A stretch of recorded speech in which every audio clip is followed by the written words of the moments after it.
Buenas tardes con todos los presentes. Gracias por la puntualidad. La Unidad Funcional de Gestión de Riesgos en Emergencias y Desastres se complace en presentar a la licenciada Sonia Martínez, que labora en CEPRIT de E-Salud, quien nos acompaña y nos va a compartir su vasta experiencia en enfermería y en el tema de hoy, que es primeros auxilios. Dejo entonces con ustedes a la licenciada Sonia Martínez. Licenciada, buenas tardes y adelante. Bien. Buenas tardes con todos. Un gusto poder compartir a través de este medio. Quien les habla es la licenciada Sonia Martínez, especialista en salud ocupacional.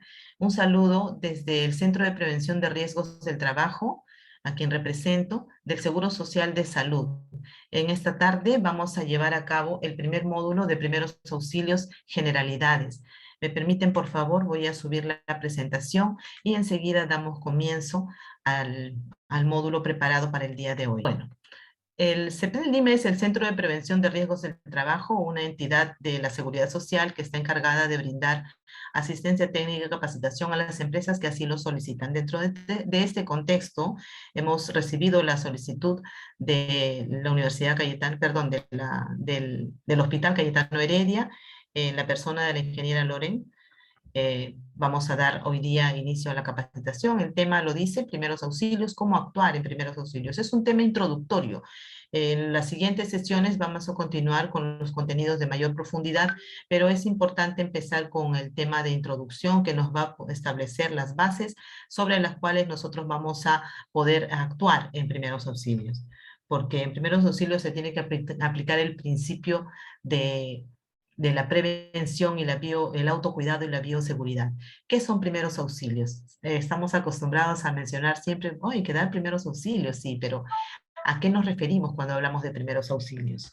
Nos referimos a la atención inmediata que se va a brindar a la persona que ha sufrido una situación de emergencia, ya sea una enfermedad o un accidente fortuito, ¿no?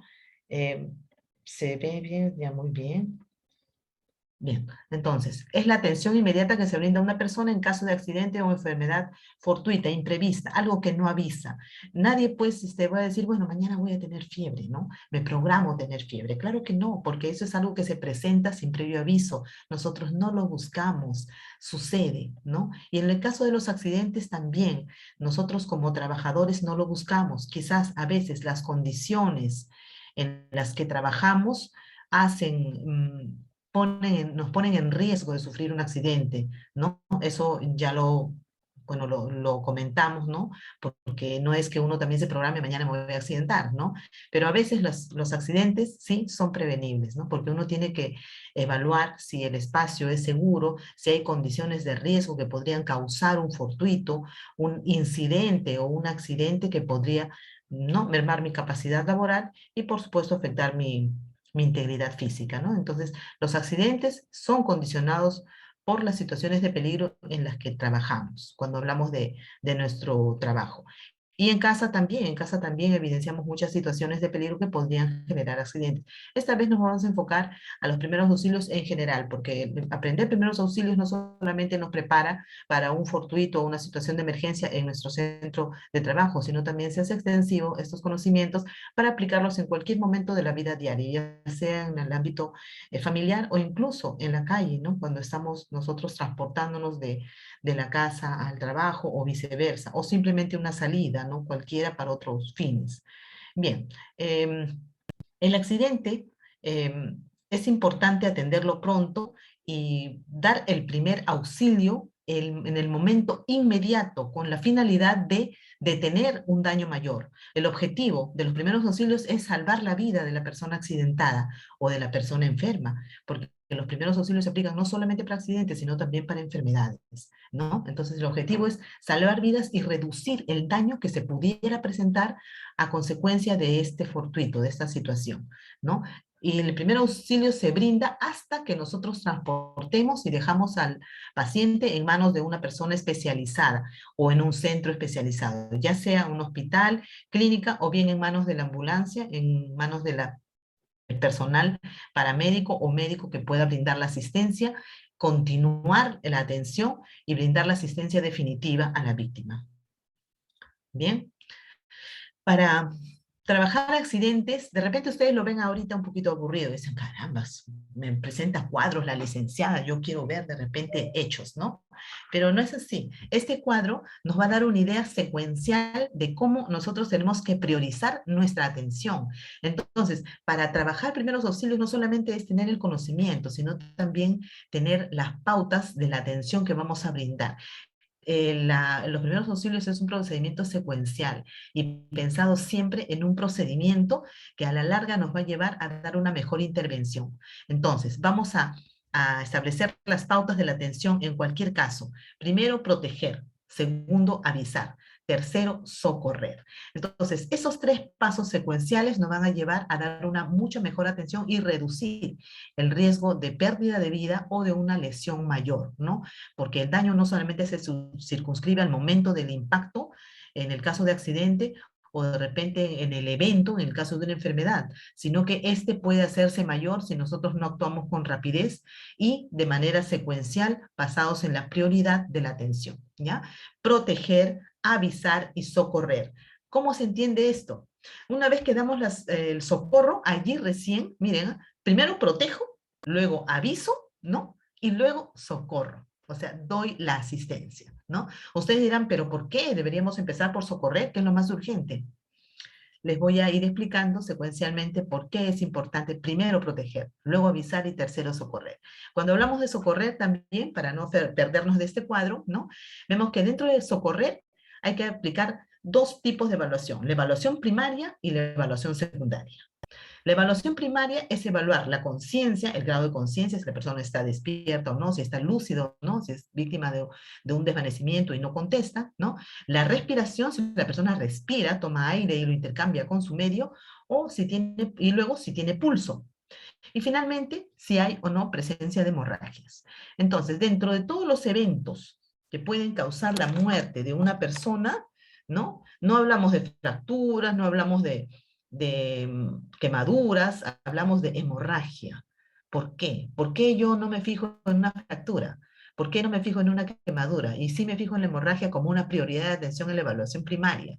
Porque la hemorragia, señores, cursa con una pérdida masiva, dependiendo de la arteria o vena afectada, una pérdida masiva de sangre circulante que podría desencadenar en un shock y posterior muerte por pérdida de volumen sanguíneo, que es el shock hipovolémico y enseguida la muerte. Nadie puede sobrevivir sin sangre. Si pierde más del 30% del volumen circulante, o sea, el total de la sangre que tenemos en el cuerpo, nos podemos morir. En cambio de una fractura, es bien difícil que uno se muera. Uno se muere, entre comillas, de dolor por la fractura, pero no fallece, ¿no? Igualmente, en una quemadura uno tiene, pues, temor, se quema y le duele, ¿no? Y es una emergencia médica, pero bien raro que te mueras por una quemadura, ¿no? En cambio, por una hemorragia sí te puedes morir. Entonces, volviendo a las pautas. Primero proteger, segundo avisar y tercero socorrer. Bien, antes de entrar al socorrer, ya una vez que han visto la secuencia, primero protejo, luego aviso y luego intervengo. Para intervenir es importante que conozcamos qué son las funciones vitales. Y les doy un ejemplo.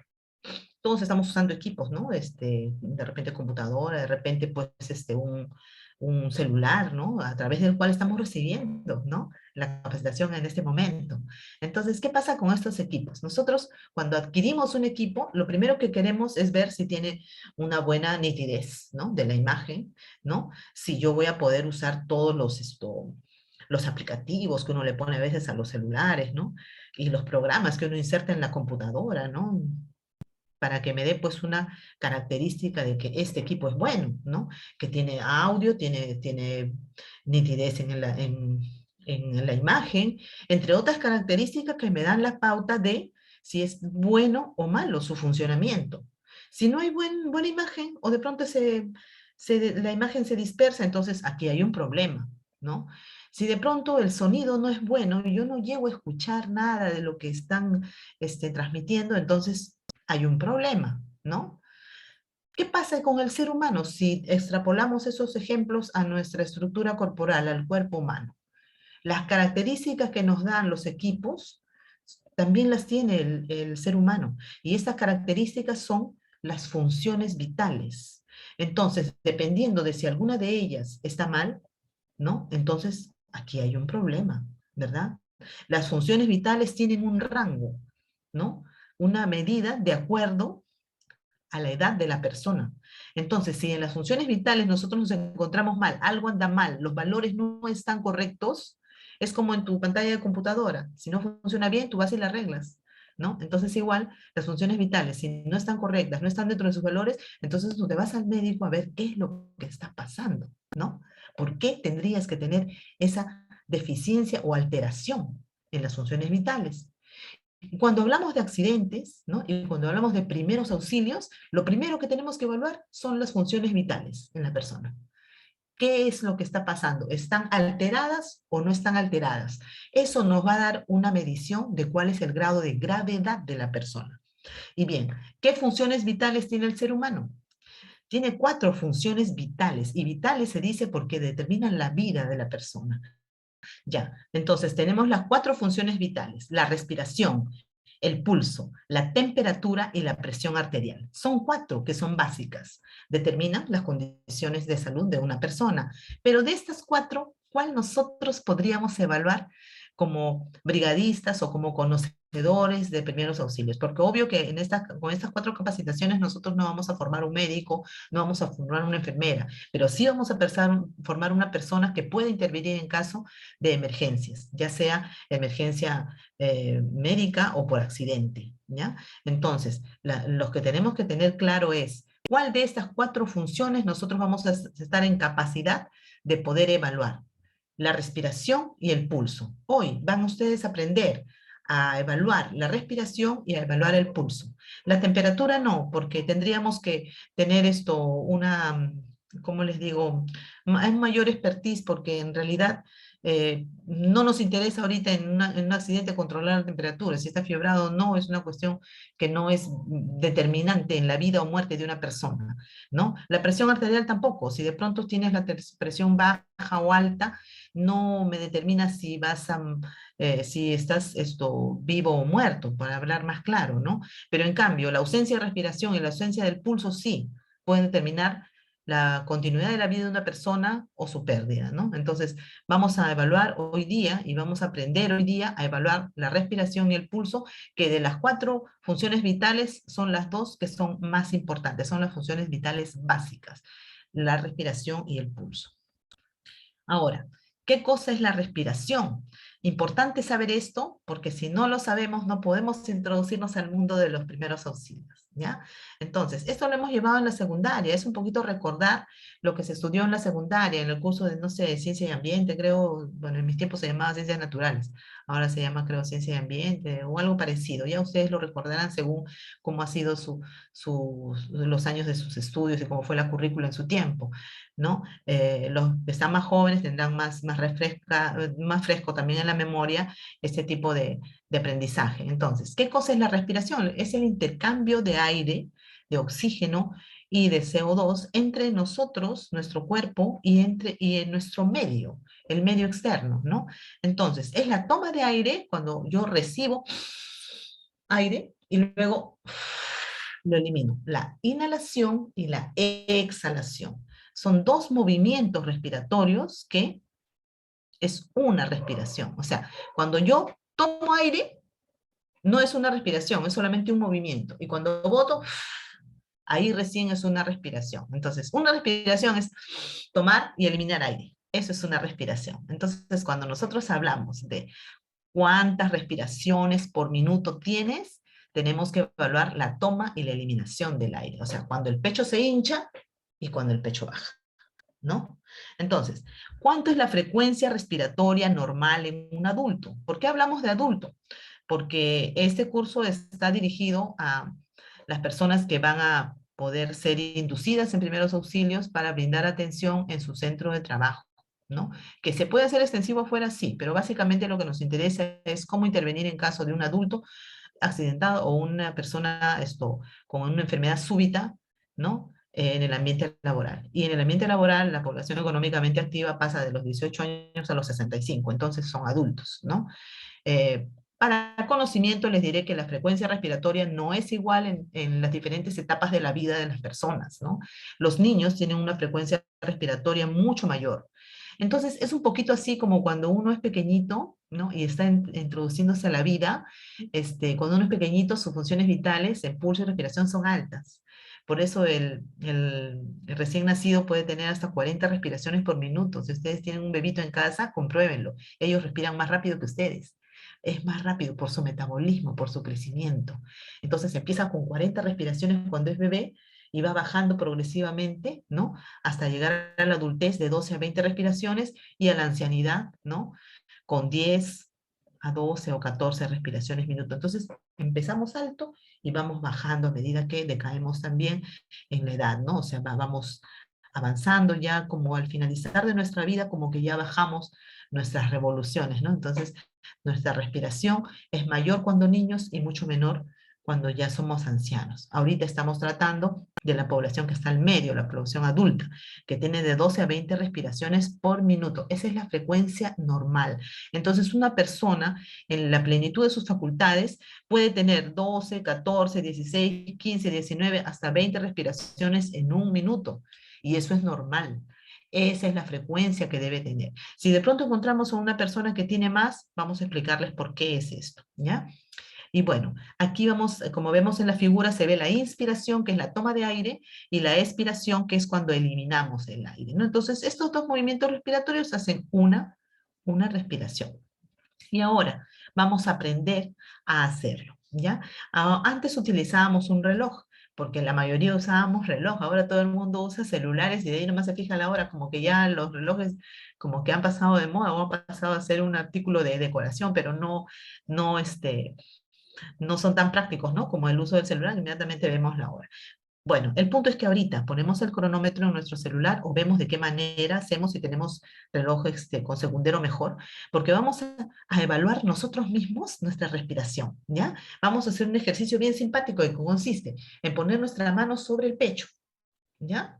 Y entonces, con nuestro celular o con un reloj, vamos a empezar de cero y vamos a contar 60 segundos, un minuto, y vamos a ver cuántas veces nuestro pecho se eleva y regresa, ¿no? Cuántas veces se eleva y regresa. ¿Ya? Vamos a hacer el ejercicio. Am, Les voy a dar un tiempito para que busquen algún equipo que les pueda ayudar, porque es importante que lo hagan aquí. Ya que no lo estamos haciendo directamente, tenemos que hacerlo de esta manera, ¿ya? Ustedes buscan algo que controlar y empezamos el ejercicio, ¿ya? Acuérdense que cada respiración es la elevación del pecho. Elevación y retorno, eso es una respiración. O sea, se eleva el pecho y baja, una respiración. Se eleva de nuevo y baja, dos respiraciones. Se eleva otra vez y baja, tres respiraciones. Así, ¿ya?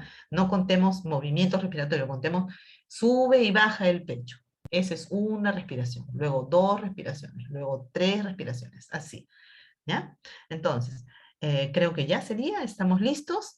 Vamos a empezar entonces. Yo también voy a poner aquí mi teléfono con el cronómetro para empezar igual que ustedes y luego cada uno me va a ir diciendo a través de los chats cuántas respiraciones encontró, ¿no? En un minuto, ¿ya? Empezamos. A la cuenta de 1, 2 y 3. Empecemos.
Bien, yo ya completé mi minuto.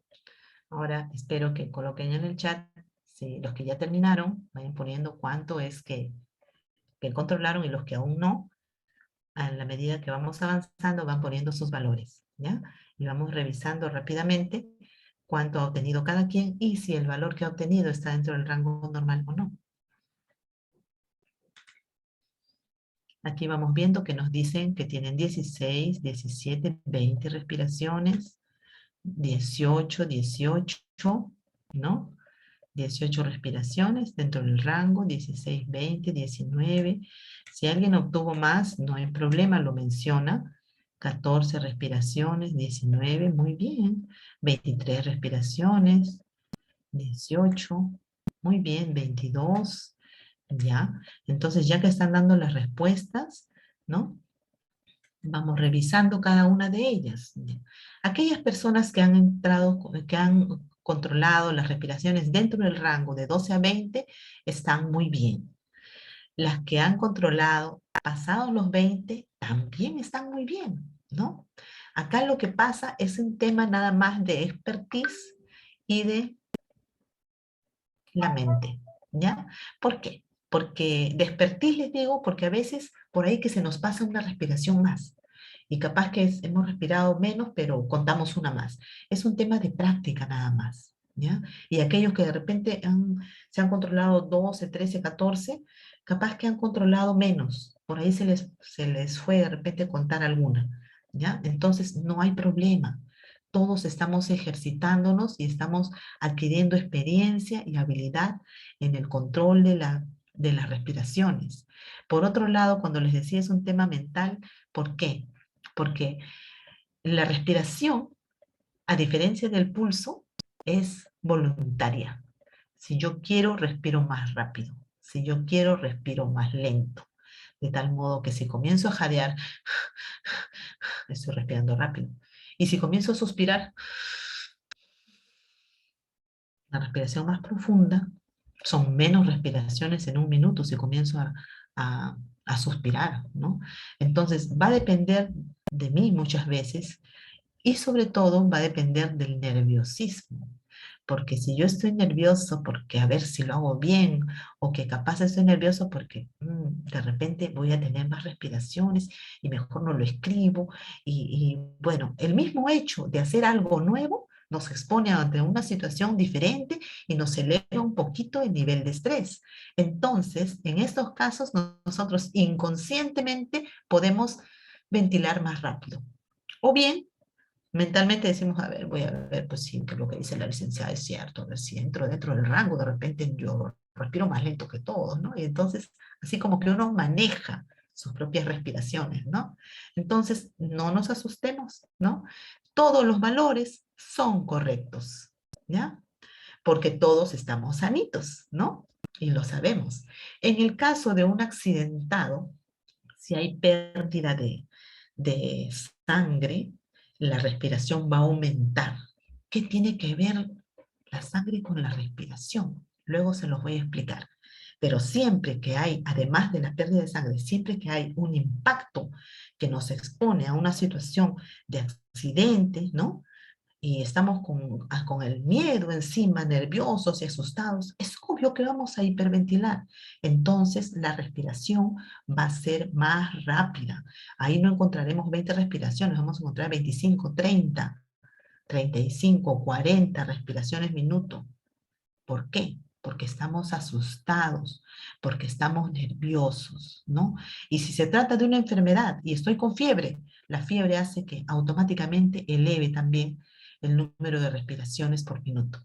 Entonces, les vuelvo a decir, el ejercicio que hemos hecho hoy día de controlar la respiración tiene una finalidad, que nosotros aprendamos a controlar, que sepamos qué cosa es una respiración y qué no.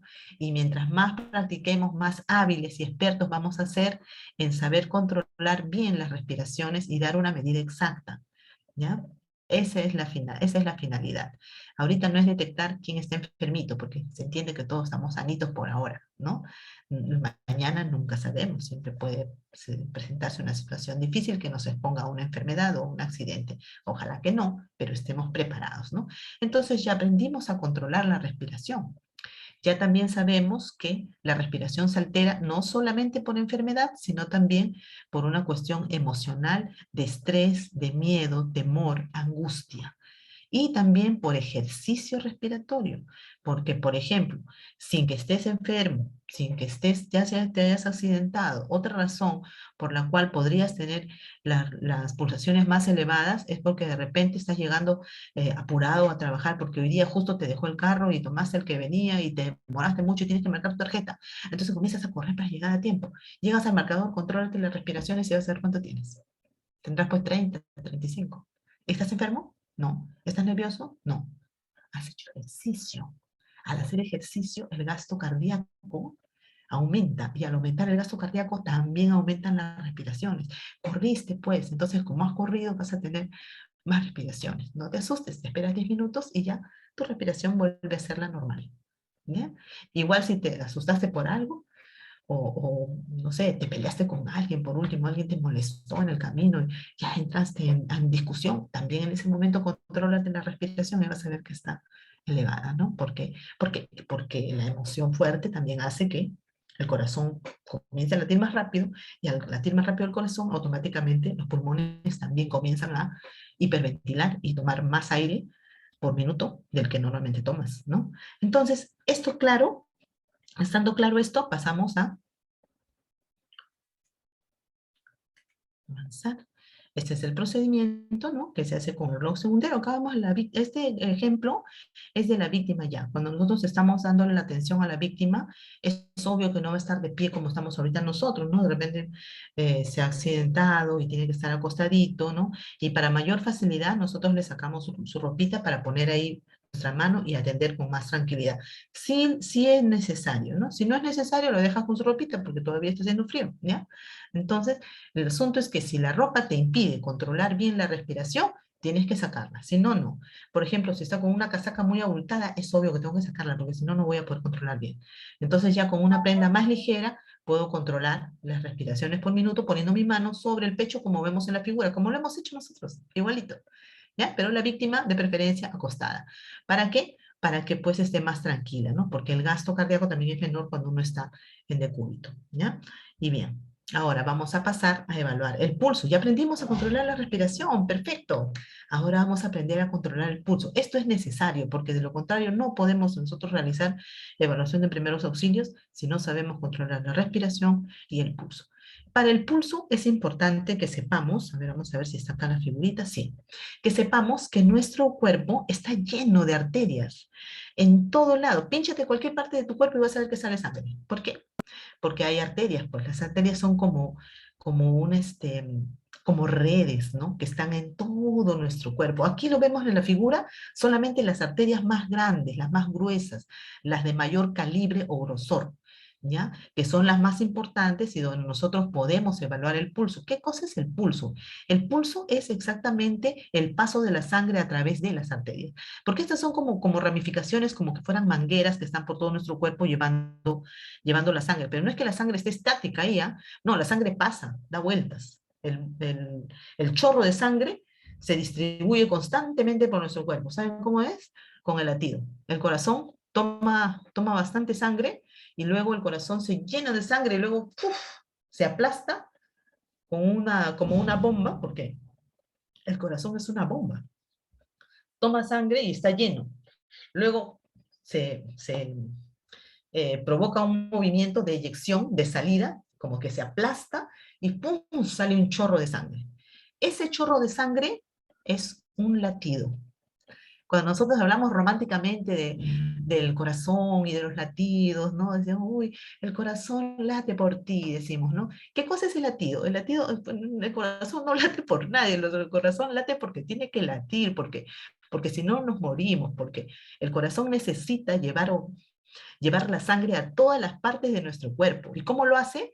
Entonces bombea la sangre. Entonces el corazón se llena de sangre y enseguida ¡puf!, se aplasta y comienza a salir un chorro de sangre. Ese chorro lleva la sangre a todo nuestro cuerpo, hasta el último de nuestros dedos, de nuestros pies y nuestras manos, hasta nuestra cabeza. Todo los pobres del corazón late con fuerza siempre y envía un chorro de sangre. ¿Por qué? Hemos hablado que nosotros necesitamos respirar, ¿no es cierto? Si nosotros no respiramos, nos morimos, ¿no? Entonces, si nos tapamos la nariz y la boca y no respiramos, morimos. Entonces, nosotros estamos formados de un gran número de células. Todo nuestro cuerpo tiene millones de células. ¿Y qué cosa creen? ¿Las células de qué viven? Del oxígeno y de los nutrientes que la sangre les lleva. Si la sangre no llega a las células se mueren. Igual que nosotros morimos si no respiramos, igual las células, si no reciben su oxígeno, también se mueren. Si no reciben los nutrientes que la sangre les lleva, se mueren. Entonces, ¿qué es lo que hace el corazón? Mantiene la vida en nuestro cuerpo, la vida de todas nuestras células a través de ese bombeo constante y persistente. Por eso el pobre corazón lo que hace es latir en un promedio de 60 a 80 veces en un minuto con la única finalidad de mantenernos vivos, manteniendo nuestras células vivas, ¿no? Entonces es importante que nosotros entendamos que el corazón bombea la sangre para llevar nutrientes y oxígeno. ¿Ah? ¿Y de dónde obtiene el corazón el oxígeno? De los pulmones. Los pulmones, miren esto, presten mucha atención porque esto no quiero que se olviden nunca y que lo entiendan. Para entender un poquito la fisiología. Cuando uno dice fisiología, qué aburrido, qué término tan extraño. No es tan extraño, es un poco más fácil de lo que uno piensa. ¿Saben cómo funciona esto? Y bueno, no es el tema, pero quiero que lo asocien. Nosotros tomamos aire. Ese oxígeno que tomamos, ¿para qué lo tomamos? ¿Por qué es importante que el oxígeno ingrese? ¿Cómo así el oxígeno es útil para mantenernos vivos? ¿Cómo? El oxígeno llega a los pulmones, tomamos aire, llenamos los pulmones y los pulmones a través de las arterias que comunican al corazón, mandan su carga de oxígeno al corazón. O sea, el aire no se queda en el pulmón así nomás. Se queda un ratito y enseguida ¡fu! Lo pasa al corazón. El corazón coge todos los átomos de oxígeno y los mezcla con la sangre. Una vez que está mezclado, recién el corazón manda su chorro, ¿no? A través del latido cardíaco, manda su chorro de sangre a todas las partes más alejadas de nuestro cuerpo y manda sangre con oxígeno. Cada célula recibe su carga de oxígeno y se mantiene viva hasta la siguiente vez que haya otro latido. Y así en cada latido la célula recibe su carga de oxígeno y nutrientes que la sangre le da. Y a la vez que recibe la carga de oxígeno, ¿no? Las células, ¿qué hacen? Eliminan sus desechos. Así como nosotros eliminamos, miccionamos, vamos al baño, defecamos, eliminamos lo que no nos sirve, las células también eliminan lo que no les sirve. ¿Y sabes dónde lo entregan? Se lo entregan a la sangre, pues, porque la sangre viene y dice, ah, qué bien, me trajiste el oxígeno. Perfecto, ahora yo te doy este paquetito para que lo botes. Entonces, el mismo circuito se hace, vienen las arterias, te dejan el oxígeno y recogen los desechos. Y los desechos lo llevan a través de las venas, porque luego la arteria se transforma en vena, ¿no? Sigue su recorrido, ¿no? Y se transforma en vena, y como vena regresa al corazón ya con la carga, ¿no? Que hay que eliminar. Entonces, ¿el corazón qué hace? Le entregan CO2, que ya las células ya lo usaron, ya no necesitan, ¿no? Se lo entregan bajo la forma de CO2, entonces el corazón lo recibe y ¿de dónde lo manda? De regreso a los pulmones, pues. Entonces, ¿los pulmones qué hacen? Hacen esto. ¿Se dan cuenta? Recibo oxígeno y luego boto. Tomo oxígeno y elimino CO2. Todo ese proceso, ese circuito, se hace tan rápido que ni siquiera te das cuenta. Tú solamente respiras y luego exhalas. Pero todo esto que les cuento se realiza en ese mismo momento, de tal modo que yo tomo oxígeno y elimino CO2, lo que ya no necesita mi cuerpo. De la misma manera actúa la célula. Toma la sangre, toma los nutrientes, elimina el CO2 y los desechos, y los manda al corazón. El corazón los regresa a los pulmones y los pulmones lo bota al exterior nuevamente, ¿no? Entonces, ese circuito, ¿cómo se llama? Se llama pues el circuito cardiovascular, y El corazón es un órgano que está estrechamente vinculado en sus funciones a los pulmones. Por eso hablamos de función básica respiración, función básica pulso, ¿no? Porque el pulso es el bombeo cardíaco que el corazón hace constantemente. Entonces, el corazón, para empezar, no tiene esta forma, ¿eh? No, no, no, el corazón no tiene esa forma. Tiene la forma que vemos en la figura, ¿ya? El corazón hace tic-tac, tic-tic, tic-tac, no hace tic-tac, el corazón hace loop-doop, porque así suenan las válvulas cuando se abren para que salga la sangre y se cierran cuando ya salió. Entonces, loop-doop, loop-doop es el latido cardíaco. Ahora, ese latido cardíaco, cuando pasa por cada una de las partes de nuestro cuerpo, se convierte en pulso. Porque, ¿qué es el pulso? Es algo así como el eco, ¿no? De cada latido. El corazón suelta su chorro de sangre y al momento que pasa por tu cuerpo, que pasa por acá por tu brazo, tú sientes el chorro de sangre cuando lo tocas y lo palpas, eso es el pulso. El percibir el chorro de sangre que envía el corazón a través de un latido, eso es el pulso. Entonces, el número de pulsaciones que tú tienes es igualita al número de latidos que hace tu corazón en cada minuto. ¿Cómo podemos ahora, en relación a la figura, entender el pulso? Hasta ahorita, hasta aquí quiero que me entiendan. De repente los estoy perdiendo, no sé si los distraigo, trato de ser lo más clara posible para que me entiendan, pero no hay otra forma de entender el aparato circulatorio y respiratorio, que estrechamente están vinculados, solamente haciéndoles ver esta, ¿no? Esta relación que hay entre uno y otro. Ahora, cuando vemos la figura, vemos partes que dicen temporal superficial, vemos que dicen radial, cubital, carotidio. ¿Qué es eso? Esas son las partes donde nosotros podemos percibir el pulso. Porque el pulso, ya les he dicho, es cuando pasa el chorro de sangre que bota el corazón a través de un latido y pasa por acá, por tu cuerpo, ahí se denomina pulso. Si tú lo palpas ahí, se denomina pulso. Vamos a aprender a controlar el pulso, ¿ya? Ahora, hay varias partes donde podemos controlarlo. En la parte inguinal, entre la pierna y la parte inguinal, en la parte de abajo, donde están los pies, ¿no? Los talones también, en los codos, aquí, en la parte de acá, ¿no? Pero sobre todo en esta parte que también es visible, a veces cuando nos molestamos, los varones sobre todo cuando tienen cólera y comienza acá a latir, ustedes ven, ta, ta, ta, ta, ta, que así es, le está latiendo la frente, dice, es el pulso, sino cuando está molesto y comienza a latir ahí, ¿no? Entonces, si ven algo que está latiendo acá, palpando, es el pulso temporal. Pero sobre todo, ¿dónde aprendemos nosotros? Yo quiero que aprendan dos cosas aquí, a controlar el pulso radial y a controlar el pulso carotidio. Ya, el pulso radial, ¿dónde lo encontramos? Miren, miren la mano.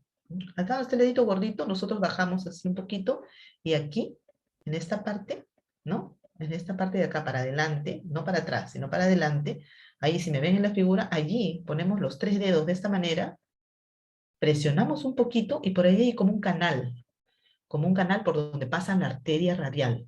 ¿Por qué le llaman radial? Porque ahí está el radio, que es un hueso, se llama radio. Entonces, el pulso adquiere el nombre de la estructura por la que pasa. Si pasa por el hueso radial, va a ser pulso radial. Entonces, colocamos ahí, ¿no? Que es como un canal por donde pasa la arteria, ponemos nuestros 3 dedos, presionamos y vamos a encontrar el pulso. Háganlo. Del dedo gordito bajan así un poquito y aquí los 3 dedos en esta dirección. No así, sino de esta manera, porque la arteria baja de esta manera a lo largo. Entonces yo al poner mis dedos al través la puedo palpar. ¿Ya? Hagan el ejercicio. Búsquenlo. Una vez que lo hayan buscado, vamos a poder hacer ya el ejercicio de contar y evaluar el pulso. Además de ese pulso, también necesitamos, en los dos manos, puede ser aquí o acá, en cualquiera de las dos manos, los que son diestros aquí y los que son zurdos para este lado. En los dos lados tenemos arteria radial. Y también aquí, fíjense bien mi rostro, ¿ya? Aquí donde mi cara hace un ángulo, ¿no? Ahí ubicamos nuestro dedo y al medio, más o menos al nivel donde va la manzana de Adán, a un costadito. Vamos bajando los dedos así, vamos bajando, y aquí, más o menos a este nivel, nosotros vamos a encontrar el pulso carotidio, ¿ya? Ahora, algunos lo encuentran un poquito más arriba, otros un poquito más abajo, algunos más profundo, otros más superficial. Eso depende, ¿no? Los que somos gorditos tenemos que presionar un poquito para encontrar, porque como tenemos grasita acá, entonces la arteria como que se esconde, ¿no? Entonces ponemos acá nuestros dedos, el ángulo de la cara, este ángulo, eso es lo que nos marca, ¿ya? Y colocamos ahí nuestros dedos, presionamos como que así, ¿no? Y vamos a encontrar la arteria carotidia. ¿Te das cuenta que es la arteria carotidia? Porque es bien fuerte. Pones el dedo y como que te expulsa el dedo. ¿Ya? Presionen ahí, y esa es la arteria carotidia. Se siente bien fuerte. Los que somos más gorditos tenemos más dificultad para encontrarlo. Los más delgaditos lo encuentran fácil. Bueno, entonces, esas dos referencias son importantes. ¿Por qué? Porque en una víctima consciente siempre vas a evaluar el pulso, ¿ya? El pulso radial. Y en una víctima inconsciente el pulso radial no lo vas a encontrar. Es muy difícil de percibir porque como está inconsciente, el corazón a veces no ayuda mucho y entonces el latido no se va a escuchar con facilidad. Pero en la arteria carotidia sí vas a escuchar el pulso perfecto. ¿Por qué?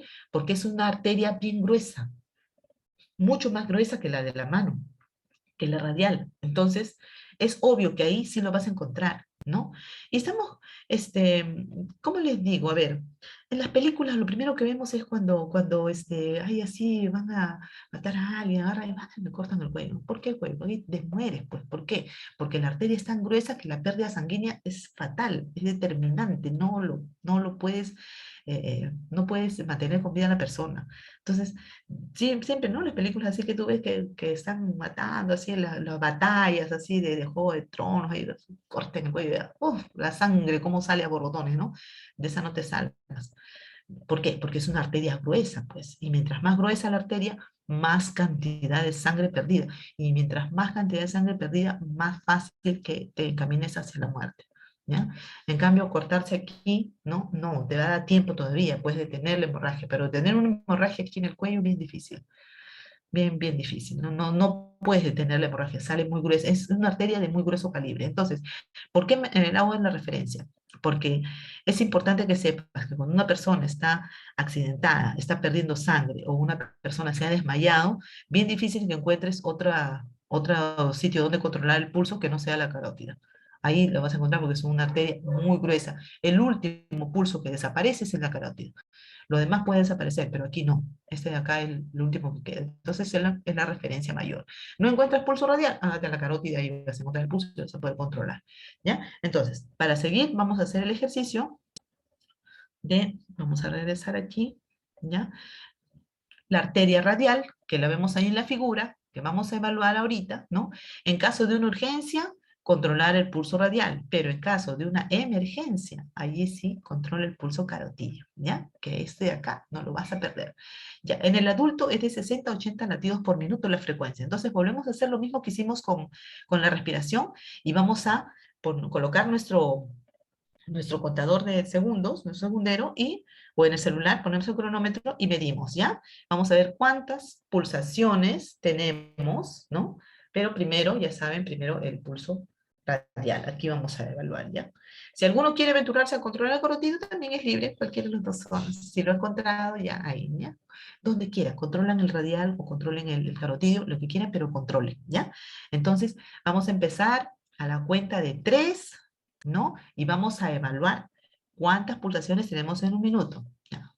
1, 2, 3. Empezamos a controlar nuestras pulsaciones.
Bueno, yo ya terminé. Aquel que haya terminado, vaya publicando cuántas pulsaciones se encontró. Y vamos también, igual que la respiración, evaluando.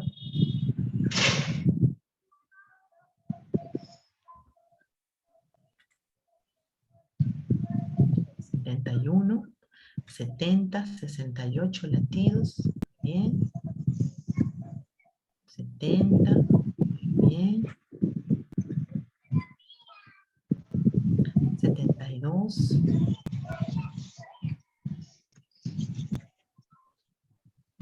Muy bien. 63, está bien, claro. Conforme vayan ingresando, terminando de evaluarse, vayan publicando sus valores. Hasta ahorita todos los valores están dentro del rango. 75, 78, 76, todos dentro del rango, ¿no? ¿Alguno ha evaluado perdón, pulso carotidio? Si es así, póngalo ahí, carotidio, tanto, ¿no? Para más o menos ver cómo va su experiencia, ¿no? Si ha podido encontrar. Y si alguien lo encontró, también nos dice, para poder ver cómo hacemos, ¿no? Porque lo importante es que de hoy ustedes salgan evaluando respiración, evaluando pulso. Si no se logra el objetivo, tenemos que retomar y ver qué es lo que está pasando, ¿no? Pulso carotidio 71, muy bien, muy bien. Entonces, si ubicamos la carótida, es en el lado derecho y el izquierdo, los dos lados hay. Cualquiera que puedan ustedes ubicar, o pulso radial también. Ya saben, el pulso radial cuando la víctima está consciente, pulso carotidio cuando la víctima está inconsciente, porque ahí es donde el pulso radial no se va a percibir, ¿no? 69, muy bien. 85 carotidio, muy bien, claro. Está fuera del rango, pero estamos aprendiendo, así que no hay problema. O de repente también el nerviosismo hizo que el corazón latiera un poquito más, ¿no? Importante que sepamos que el pulso también va a variar de acuerdo a los estados emocionales de las personas, ¿ya? Si hay un susto, si hay un ejercicio físico que has realizado, has venido corriendo, ¿no? Igual que la respiración, el pulso va a aumentar. Si no, ponte a controlar tus latidos cardíacos cuando llegas apurado a tu trabajo, ¿no? Llegas mal rápido. Yo les digo eso del trabajo porque yo suelo llegar tarde, es una tardona. Entonces siempre estoy a veces, por lo menos, no sé, cada 15 días estoy llegando a marcar la tarjeta y después te tocas el corazón y pum, pum, pum, pum, pum, claro, porque has corrido, pues has hecho un ejercicio físico, ¿no? Entonces, el pulso va a variar si es que hay una emoción de por medio, un ejercicio físico, ¿ya? Dentro de lo normal, ¿ah? Porque claro, si tienes alguna enfermedad de por medio, enfermedad cardíaca, o estás con fiebre, o te ha ocurrido alguna situación así de enfermedad o accidente, entonces es obvio que estos valores están aumentados por ese evento, ¿no? Pero el aumento de pulso y el aumento de respiraciones de manera normal ocurre cuando has hecho un ejercicio físico, ¿ah? Sin que eso sea enfermedad, sin que eso sea accidente, ¿no? Aquellos que hacen footing, ¿no? Salen a correr, cuando regresan a la casa, están hiperventilando, ¿no? Y están con un latido bien fuerte, ¿no? Pulsaciones aumentadas. Eso es normal, es momentáneo. Eso es lo que llamamos alteraciones fisiológicas normales, porque son momentáneas. Después de minutos te sientas y vuelve a la normalidad, no es que tengas un perrito, ¿no? Pulso carotidio, muy bien. Bien, entonces, hemos aprendido. Ya. Nancy Jiménez nos comparte que se le perdía el pulso y no pudo evaluarse, ¿no? Eso también es frecuente. A veces alguien está con su audio encendido y escucho como niños. Si revisamos, por favor, para no distraernos, ¿no? Entonces, aquí dice pulso carotidio 75. ¿Qué pasa cuando no controlas bien el pulso? Porque se te va. Entonces, tienes algunos pulsos, les digo, tienen características dependiendo de la persona. A veces tú pones el dedo encima, ¿no? Del pulso radial, del pulso carotidio, perdón, radial, pones ahí tus deditos y lo escuchas bien, ¿ya? Y en lo que estás controlando, ¡pum!, se te va. Es que la arteria radial se puede, dependiendo de las personas, algunas son más escurridizas que otras. Es como cuando te quieren poner una ampolla endovenosa y dicen, no te encuentro la vena. No es que no esté, la vena está ahí, sino que a veces se mueven, se escurren, ¿no? Entonces, ¿qué hay que hacer cuando se te va el pulso? Presiona un poco más. ¿ya? Presiona un poco más para que como que lo sujetes a la arteria y no se vaya y puedas controlar bien. Igual en el carotidio. A veces estás ahí presionando y de pronto se te va, se te escapó, vuelve, reacomoda, ¿ya? Y si es muy escurridiza, presiona un poquito más. Presiona con tus dedos un poquito más para que puedas controlarlo bien. A diferencia que hay otros pulsos que cuando lo tocas está bien y lo presionas mucho desaparece. ¿Por qué? Porque a veces lo aplastas demasiado la arteria y ya la sangre no pasa. Entonces, si no pasa la sangre, ¿qué vas a percibir? Pues no está pasando. Porque lo que nosotros percibimos con pulso es el paso de la sangre.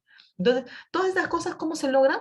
Con experiencia, con frecuencia en el procedimiento. Mientras más veces lo hagas, más diestra vas a ser en el control del pulso y de la respiración. Entonces, si una primera vez no tuvimos éxito, eso que no nos desanime, vamos a volver a hacerlo, ¿no? Hacer prácticas nuevamente y seguramente Nancy para la próxima charla como que va a practicar toda esta semana, no, hasta el jueves, porque el jueves tenemos otra capacitación, hasta el jueves Nancy seguramente nos va a decir, ya, ahora sí ya he podido controlar porque he practicado y efectivamente ahora sí me sale bien, ¿ya? Entonces, no es que el pulso no esté, ¿no? Hay que aplicar algunas técnicas dependiendo de las personas. No todos los pulsos son iguales, algunos son caprichositos, pues se esconden, se van, no son constantes. Entonces, presionamos un poquito más o soltamos según convenga. La práctica. La práctica es lo que nos va a dar la experiencia y la habilidad para poder controlar bien, ¿ya? Bien, entonces ya que hemos aprendido, ¿no? A controlar las pulsaciones por minuto, ya podemos hacer la evaluación. Entonces, antes que nos gane el tiempo, porque a ver cómo vamos, sí, tenemos, vamos, miren, como jugando, para mí, ya no sé, ustedes se habrán aburrido, no sé, pero yo estoy, pero full aquí, y ya una hora se me ha pasado rápido, como que hubiera empezado hace un ratito nomás.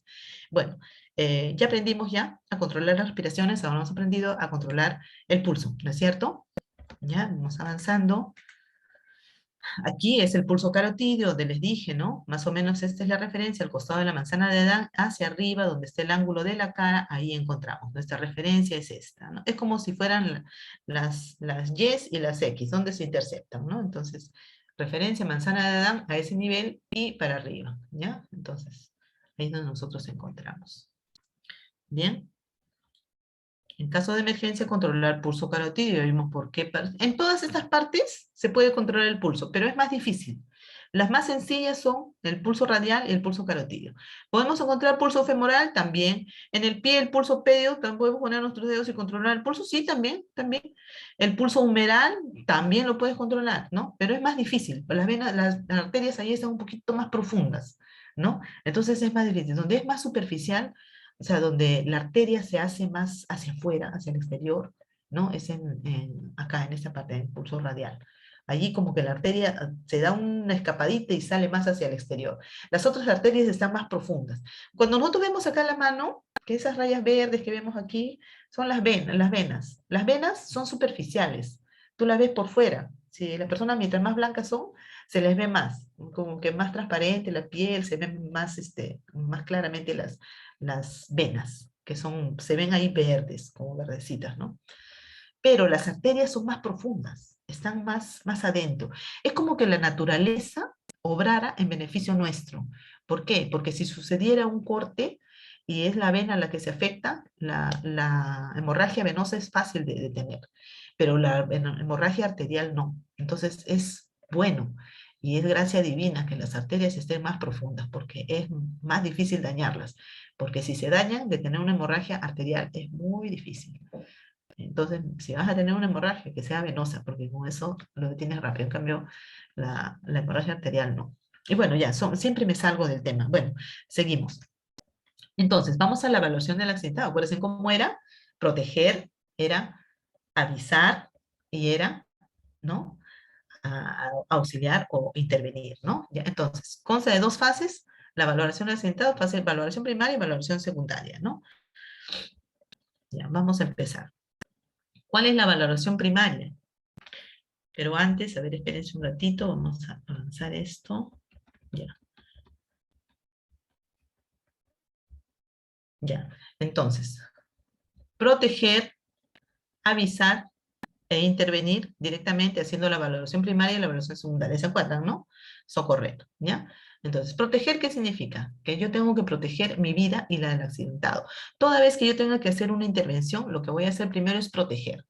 Porque si se trata, por ejemplo, de un accidente automovilístico, lo que yo voy a hacer es proteger la zona para que ya no sigan pasando los carros y que la víctima, si sufrió un accidente leve, no sufra un accidente más fuerte porque siguen pasando los carros y pueden volver a atropellar, ¿no? Entonces, ¿qué hago? Protejo la zona. Ustedes dirán, no, primero atiende. No, primero protejo. Porque, ¿qué me voy yo a ir a atender a un paciente, a un accidentado a mitad de la pista? Si pasan los carros, estamos en una autopista, y yo también soy víctima. Al final vamos a ser dos accidentados y no uno. Entonces, ¿qué hago? Primero cerco la zona, protejo, ¿ya? Luego aviso y rápidamente, mientras estoy cercando la zona, llamen a la ambulancia rápidamente, que alguien se encargue, ¿no? Por eso es importante, cuando uno aprende primeros auxilios, ejercer el liderazgo y mandar, tienes que mandar. Por favor, tú, ya tienes teléfono, llama. Ya, y mientras tanto, ya le diste una orden y te vas ya a socorrer, ¿no? Porque no puedes dedicarte solo a socorrer, tienes que proteger, avisar, socorrer. El avisar no necesariamente lo puedes hacer tú, puedes delegar a alguien que lo haga, pero ya tú indicas y enseguida te vas a socorrer. Al momento de socorrer, hay dos fases, valoración primaria y valoración secundaria. La valoración primaria es la que vamos a efectuar ahora y la valoración secundaria también, pero vamos a empezar por la valoración primaria, que es lo más urgente, ¿ya? Entonces, nuevamente, la secuencia de atención es esta: proteger, avisar y socorrer, ¿ya? Al proteger, cercamos la vía si es que se trata de un accidente. Si se trata de una electrocución, ¿cómo protejo? Protejo también porque lo que tengo que hacer es colocar botas de hule, o colocar madera, o un aislante, o de repente bajar la llave de la energía eléctrica, porque yo no voy a atender a un electrocutado si no hago eso. Eso es proteger, ¿ya? Por eso se entiende, o sea, no es que socorres, es que primero proteges. Al proteger, proteges tu vida y la del accidentado. Si se trata de una electrocución, vuelvo a decir, tú no vas a intervenir ni que estuvieras loco. Lo que tienes que hacer es ir a bajar la llave del suministro eléctrico y enseguida dotarte de implementos que te puedan ayudar a evitar una electrocución. Y enseguida recién avisas, dices, llamen a la ambulancia, ¿no? O no sé, o traigan el carro para transportarlo al hospital, lo que sea más oportuno en ese momento, y recién intervienes. Proteger, avisar, socorrer. ¿Ya? De ninguna manera socorres primero. Primero proteges. Segundo, avisas. Tercero, socorres. Al momento de socorrer, evaluación primaria y evaluación secundaria. ¿Se entiende, no? Se entiende la prioridad de la atención, ¿no? ¿Ya? Igual en el caso de que fuera, bueno, no sé, un derrumbe, ya, víctima de un derrumbe, ¿qué haces? Proteges. ¿Cómo proteges? Proteges tu vida y la del accidentado, retiras al accidentado de la zona donde hay derrumbe y la llevas a otro sitio donde no haya ese peligro. Tú no vas a atender a la víctima ahí donde ocurrió el derrumbe. Y si se vuelve a presentar un derrumbe, ya la víctima puede fallecer y tú también accidentarte. Entonces, jamás. Primero, proteger. Segundo, avisar. Tercero, socorrer. Y aplica en todos los casos, ¿ah? Que se cayó en un piso resbaladizo y se ha fracturado la pierna, tengo que atenderlo. Primero proteges.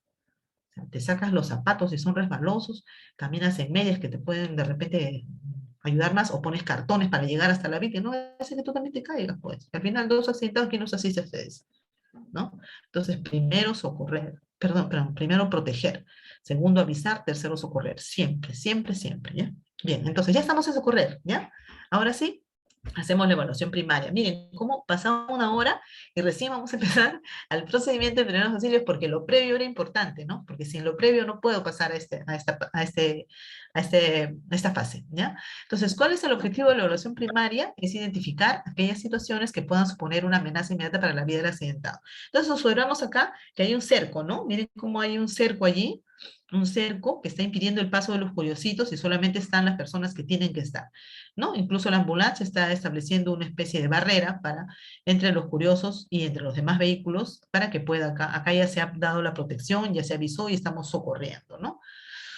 Entonces, en el momento de socorrer en la evaluación primaria vamos a hacer cuatro cosas, ¿ah? Evaluar el estado de conciencia, evaluar la respiración, evaluar la circulación y evaluar si hay hemorragias severas, lo que les decía.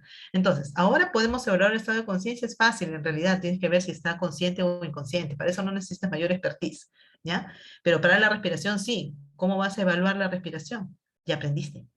¿Cómo vas a evaluar la circulación? Ya aprendiste, ¿ya? Ya sabes controlar el pulso, ya sabes controlar la respiración.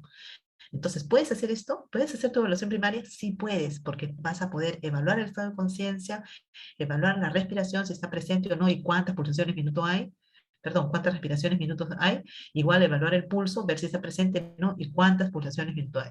Igual puedes evaluar la hemorragia severa, que eso también lo vamos a ver ahorita, ¿ya? Entonces, observamos el estado de conciencia.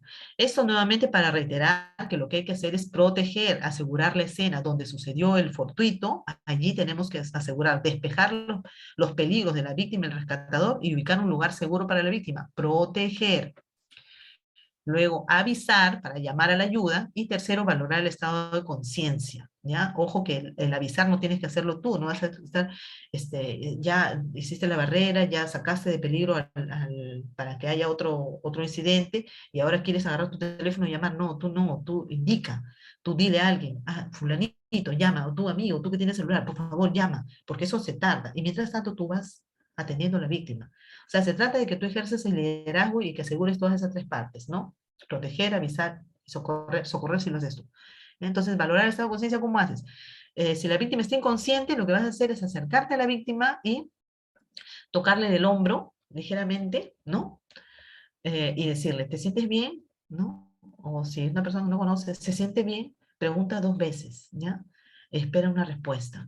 Ahora, uno dirá, bueno, pero es obvio que no se siente bien, se ha accidentado, ¿por qué le dice se siente bien? Porque es solamente para pasar el protocolo de ver si hay respuesta. O sea, de repente la pregunta es muy obvia, pero no se trata de eso, se trata de ver si hay respuesta, nada más. ¿Mm? Entonces, lo que yo quiero con la pregunta es ver si puede escucharme y si es capaz de responder, ¿ya? De tal modo que pregunto, y si no me contesta a la primera, ¿no? A la segunda ya le muevo el hombro. ¿Por qué? Porque capaz que su grado de inconsciencia es un poquito más profundo, ¿no? Y no me responde el sonido, pero sí me puede responder al tacto, ¿no? Si le toco, me va a responder, ¿no? Y esto explica en todos los casos. Y les cuento una anécdota, que cuando mi hijo era pequeño lo operaron una vez, y yo muy licenciada y todo, ¿no? Estaba yo ahí en la sala de operaciones, me acerco a mi hijo, que estaba recuperándose de una operación, y yo le decía, Edu, porque era hora que despertara y no despertaba. Y yo me puse nerviosa, así, con todo mi título, imagínense, cada vez que me acuerdo me da no sé qué, pero bueno, les cuento igual. Y yo, al borde de las lágrimas, la llamo a la colega y le digo, colega, mi hijo despierta. Y agarra y me dice, se acerca y le mueve el hombro a mi hijo. Y le dice, Edu. Y ahí abrió los ojos mi hijo. O sea, no respondía al estímulo verbal, pero sí respondió al estímulo táctil. Y yo muerta de miedo, ¿no? Entonces, a todos nos pasa situaciones así que no las piensas, ¿no? Entonces les vuelvo a decir, si la víctima está inconsciente y no responde a la voz, capaz que responde al tacto. Ustedes le mueven el hombro y le preguntan, ¿se siente bien? Y capaz que ahí abre los ojos, ¿no? Y capaz que ahí sí te responde. Entonces, agotar todos los medios, ¿no? Para evaluar el grado de inconsciencia. Si está, o sea, valorar estado de conciencia es evaluar todo, ¿no? Si no responde a la voz, responde al tacto. A veces hasta responden al dolor. De repente al movimiento no, pero si le aplicas un pellizco, de repente ahí sí.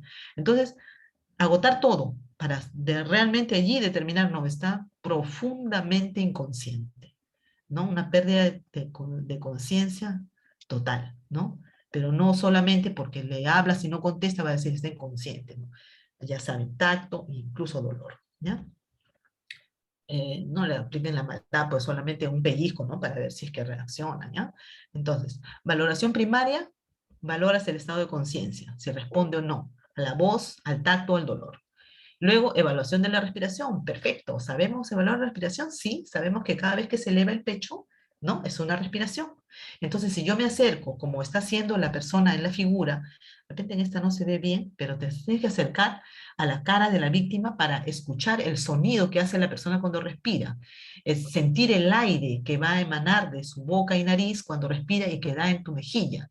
Y a la vez que estás inclinado así como se ve en la figura, observas el movimiento de su pecho si sube y baja. Así evalúas la respiración, ¿ya? Entonces, observa si respira o no, y si lo hace con dificultad o no. ¿Eso cuánto tiempo te toma? De 3 a 5 segundos, nada más. 1, 2, 3, 4, 5. Ya evaluaste la respiración, ¿ya? Y enseguida, si respira, vas a evaluar cuántas respiraciones tiene, ¿ya? Y si no respira, ahí vamos a hacer otra cosa, ¿ya? Pero ojo que tenemos que evaluar la respiración. Por allí alguien está con su audio, por favor, apaguen su audio, que está distrayendo, ¿ya? ¿Cuánto es la valoración normal de un adulto? De 12 a 20 respiraciones por minuto. Ya sabemos hacerlo, ya sabemos evaluar las respiraciones. Entonces, veo si hay respiración, si respiro o no, y una vez que veo que está respirando, le controlo las respiraciones, ¿ya? Estamos en la evaluación primaria. Punto 2, valoración de la respiración. 3, valoración de la circulación. Vamos a palpar en búsqueda de arterias. ¿Se acuerdan que si la víctima está inconsciente, ¿no? Ustedes tienen que evaluar si respira, ¿ya? Claro que si la víctima está consciente y les contesta, oiga, ¿se siente bien? No, no me siento bien, estoy mal, ya ahí ya usted no tiene que acercarse a su cara para ver si respira y ver si su pecho se eleva, no, y usted solamente pasa a controlarle la respiración porque es obvio que está respirando porque le está contestando, ¿no? Entonces está respirando, yo le controlo solamente cuántas respiraciones minutos tiene, ¿ya? Luego me paso a evaluar la circulación. Si la persona está consciente y yo ya le he visto ya que está hablando, que se está quejando, está respirando. Pero en este caso lo que tengo que hacer aquí sí es buscar la arteria para controlar cuántas respiraciones, cuántas pulsaciones minutos tiene, porque puede que esté consciente en ese momento, pero nada me asegura que pasados unos minutos pierda completamente la conciencia porque capaz que tiene una hemorragia interna, ¿eh? O capaz que tiene una hemorragia visible, puede ser, ¿no? O cualquier situación que puede ser momentáneamente ubicada, ¿no? Y valorada, pero pasados los minutos, capaz que puede perder, ¿no? Las funciones vitales, porque nada te asegura que la persona, si has caído de altura, por ejemplo, nos pasó una vez, ¿no? Un tema de altura cayó. A la primera contestó, pero luego, poco a poco, tenía una hemorragia interna. Fue perdiendo las funciones y ya no le encontrabas el pulso y solamente el carotidio. Estaba con hemorragia interna. Menos mal que llegó rápido la, la ambulancia y se lo llevó y tenía que hacer las intervenciones que se hacen en los hospitales, ¿ya? Pero es importante eso, no te asegura nada que en ese momento esté bien. Probablemente, dependiendo del tipo de accidente, podría ser que entrañe un mayor peligro que en el mismo momento no lo ves, sino más adelante. Por eso es importante valorar, la valoración es importante. Y si controlas la frecuencia respiratoria, tienes que anotarlo. Y si controlas la frecuencia de las pulsaciones, tienes que anotarlo. De tal modo que cuando llegan los paramédicos, o los médicos o la ambulancia, tú lo que tienes que hacer es entregar la información. Tanto le controlé a tal minuto le controlé tanto. Entonces ahí ellos ven la variación que hay entre un valor y otro. Dicen, bueno, empezó con esto y terminó con esto. Pucha, ¿qué hacemos? ¿No? Entonces ahí ven ellos qué es lo que tienen que hacer. Las funciones vitales, aunque no parezca, son elementales, son básicas. Ustedes no saben cuánto ayuda tener funciones vitales secuenciales, ¿no? Porque a veces la ambulancia demora media hora y en ese interín tiene que haber varias valoraciones para que ellos se den una idea de qué manera deben intervenir, con qué prontitud, en qué parte, ¿no? Intervenir, qué hacer, qué insumo colocar, es importante. Siempre, en todos los hospitales, ustedes van a ver en las tablas de la historia clínica, funciones vitales, básico, básico. Y el que ha sido paciente alguna vez lo sabe. De repente hasta se aburren que tanto vaya la enfermera a controlar las funciones vitales, pero es importantísimo. Es una pauta básica, ¿ya? Bueno, continuando, valoración de la circulación, palpar la arteria carotidia si está inconsciente. Y si está consciente, el pulso, ¿ya? El pulso radial, ¿ya? Ahora, el valor normal ya sabemos es de 60 a 80 pulsaciones por minuto. Si tenemos 100, 120, probablemente hay una hemorragia interna, ¿ya? Entonces, importante la valoración en la evaluación de las respiraciones y del pulso, importante. Donde evaluamos aquí, como se ve en la figura, en el caso de que el paciente esté inconsciente, evaluamos ahí. ¿Ya? Y finalmente evaluamos las hemorragias. ¿Por qué les he dicho hemorragias? Porque ya saben ya, las personas no se mueren por fracturas, las personas no se mueren por esguinces, pero por una hemorragia podrías no contarla, ¿ya? Entonces, valoración de hemorragia, actuar presionando el punto sangrado. ¿Qué cosa hago una hemorragia? ¿La veo? No, la detengo. Lo que tengo que hacer es detenerlo. Hay un capítulo que es el próximo, creo, no sé si es el segundo o el tercero, en que vamos a ver curación de heridas y tratamiento de hemorragias, cómo intervenir en hemorragias. Esta vez solamente estamos haciendo la secuencia lógica de la intervención, pero aquí justamente sale la pauta de de que tenemos que aprender a controlar hemorragias. Aquí solamente, porque no es, esta charla no es sobre hemorragias, sino es sobre evaluación primaria y secundaria. Aquí vemos la evaluación primaria. ¿Qué es lo que hay que hacer en hemorragia? Detenerla. ¿Cómo lo vamos a hacer? El procedimiento se va a ver en otro módulo, ¿ya? Pero rápidamente les digo que lo que hay que hacer es presionar el punto sangrante. O sea, por donde sale la sangre, ahí tienes que presionar. No hay forma de detener la hemorragia que no sea así. Valoración secundaria. Una vez que has evaluado ya el estado de conciencia, la respiración, el pulso y si hay presencia de hemorragias, actuar en la hemorragia, ¿ya? Una vez que se evaluó todo y ves que no hay hemorragia, el pulso está normal, ¿no? Y la respiración también parece normal, o de repente un poquito agitada, ya me paso a hacer la evaluación secundaria. La evaluación secundaria, ¿qué cosa es? Es ya una evaluación mucho más minuciosa. ¿Ya? Buscando cosas que no encontraste en la evaluación primaria, porque la evaluación primaria es determinar el riesgo de vida o muerte, ¿ya? Allí tú, en la evaluación primaria, puedes ver si el paciente o la víctima ha fallecido o está con alteraciones cardiovasculares o cardiopulmonares, ahí lo puedes ver. Pero si no observas nada ahí, buscas más en una evaluación secundaria, allí vas a buscar con más detalle cositas más finas que se te hayan podido pasar, pero que son importantes al momento que venga la ayuda médica. Una vez asegurado el mantenimiento de las funciones vitales, podemos ocuparnos de otras lesiones que podría presentar la víctima, que son a realizar una evaluación detallada desde la cabeza hasta los pies.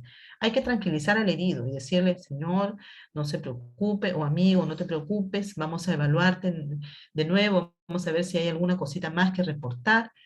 Tranquilo nomás, estás en buenas manos, yo sé de primeros auxilios, ya hemos llamado a la ayuda médica, está en camino, ¿no? No te preocupes, siempre tranquilizar a la víctima, ¿ya?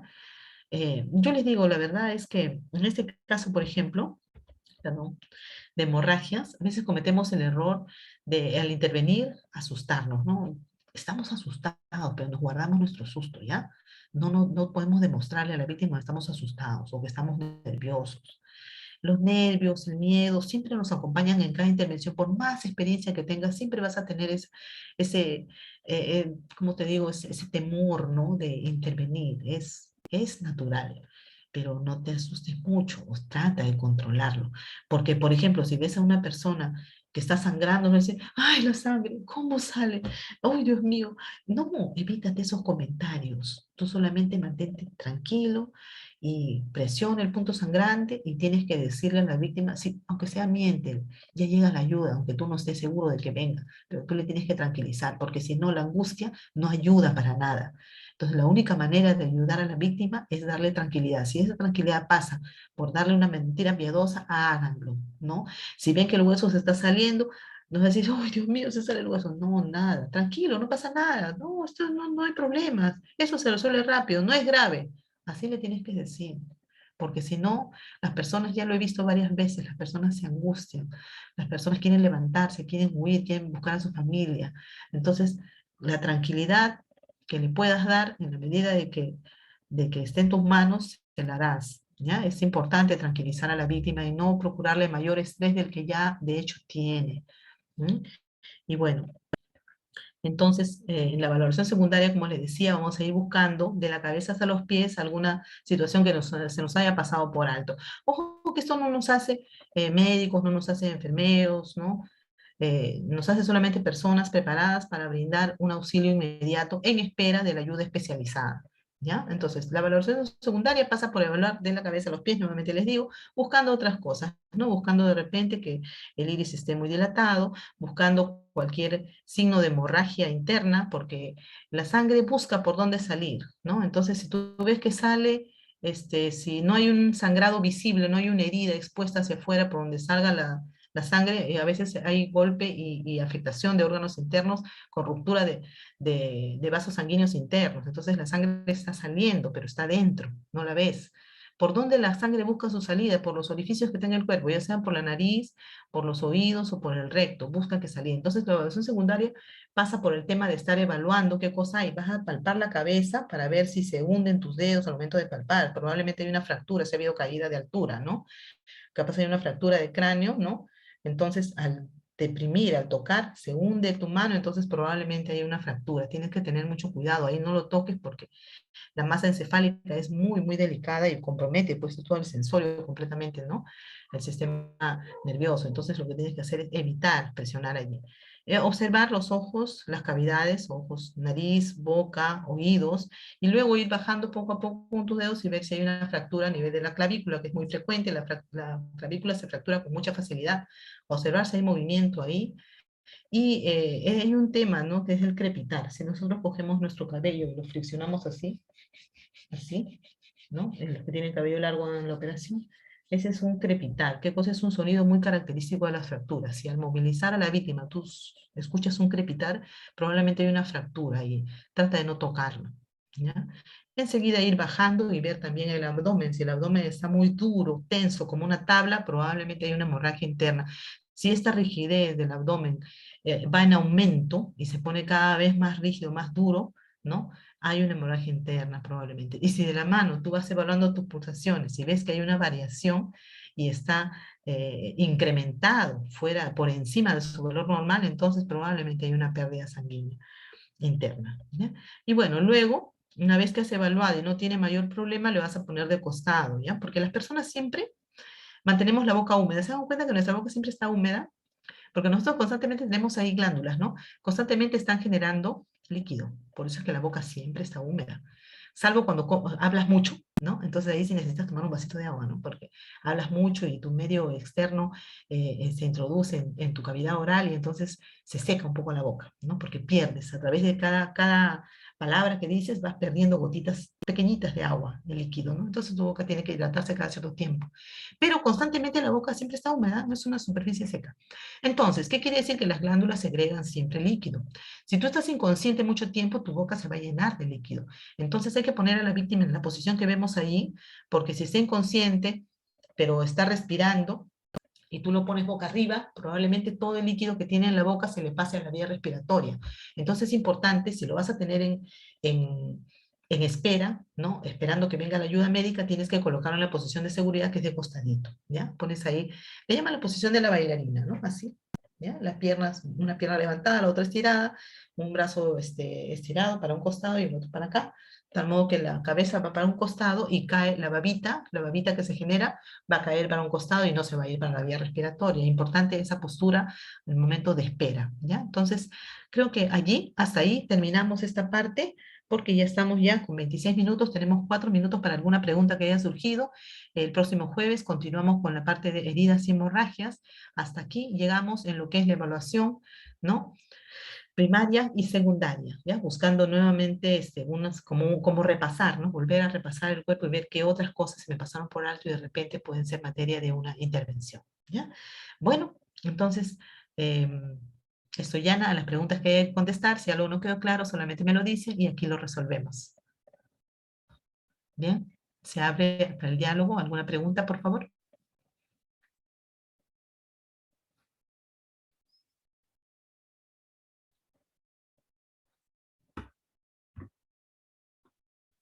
¿No preguntan?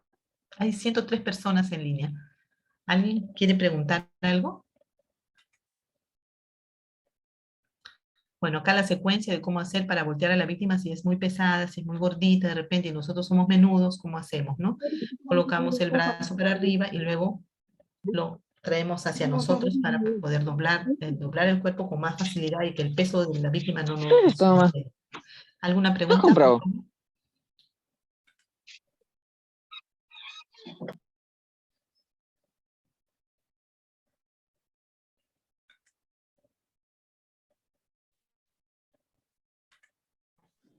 ¿Puedo hacer una pregunta, amiga? Claro que sí, estamos aquí para contestar las preguntas, sí, Ya, dígame. mi nombre es Jorge Quirós, soy de la Zonal 13, de la brigada, con el señor brigadista instructor Hunter. Mi pregunta es esta. Esa posición que estoy viendo en este momento es casi parecida cuando le ponemos la camilla a un ¿cómo digo? A un paciente, no, a un herido, ¿no? que presenta todos los signos vitales para poder evacuarlo. Cuando esté en el piso tirado, así como está ahora, recojo el brazo hacia la parte no derecha o izquierda y le doy la vueltita para que estabilizarlo, esperar de que venga el auxilio. Sí. En este caso, por ejemplo, en la posición lateral que está abajo de en la pantalla, es cuando tenemos que evacuar en camilla, ahí justamente va la camilla y lo volteamos hacia decúbito ventral, perdón, dorsal. No sé si me dejo explicar, mi querida señorita. Sí, solamente estoy esperando cuál es la pregunta. La pregunta es si es parecido a lo otro. Ah, ya. Es el mismo ejercicio, Sí, es muy mire, ve. parecido. Hay una parte, uno de los capítulos que vamos a desarrollar es transporte de heridos. Ahí justamente vamos a hacer más hincapié en el tipo de postura que debe adoptar la víctima y el rescatador también para poder movilizar y transportar a la camilla, ya sea cuando estamos solos, cuando hay 2 rescatistas o cuando hay 3 o más.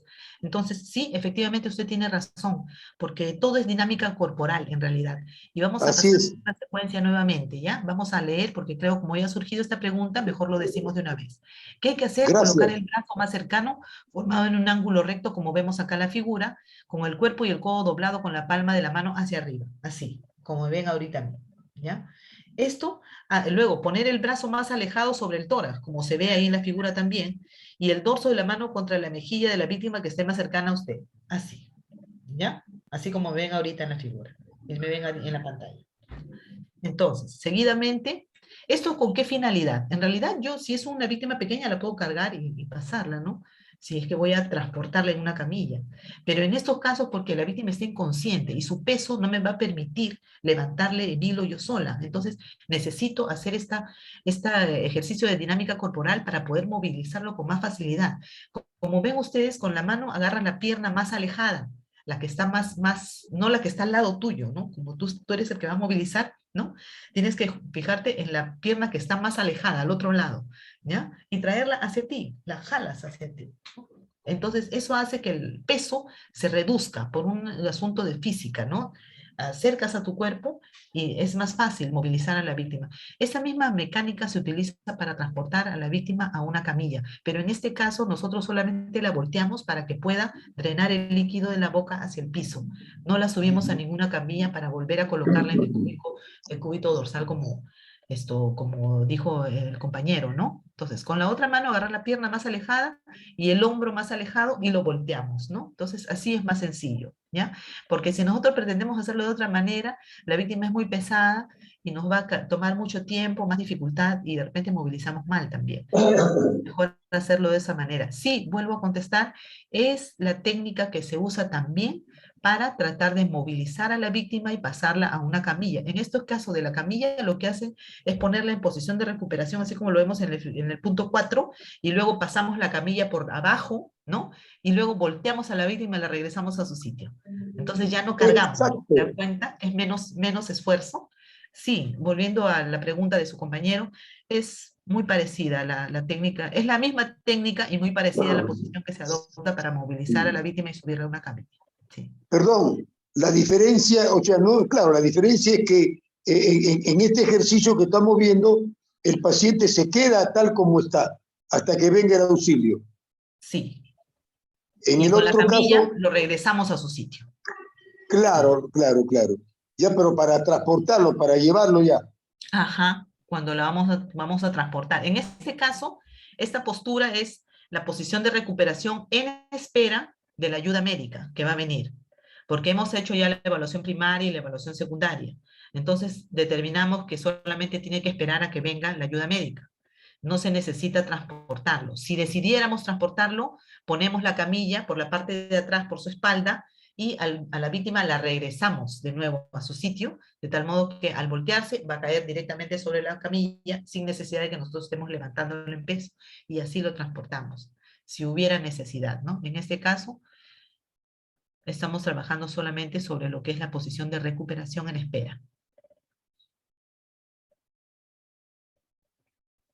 ¿Alguna otra pregunta? No sé si fue resuelta la duda.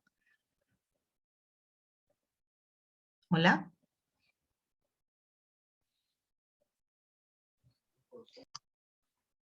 ¿Sí? ¿Alguna otra pregunta?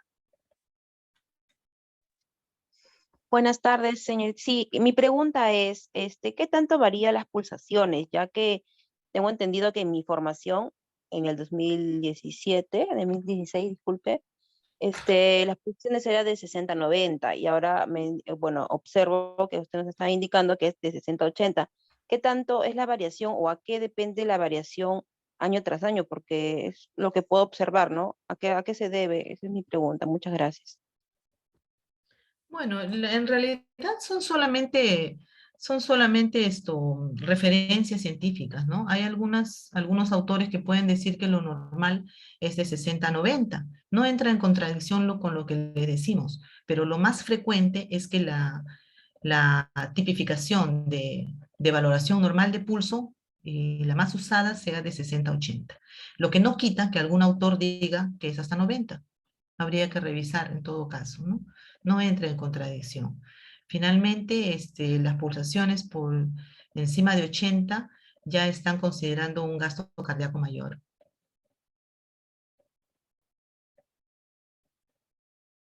Muchas gracias. Ujú. ¿Alguna otra pregunta?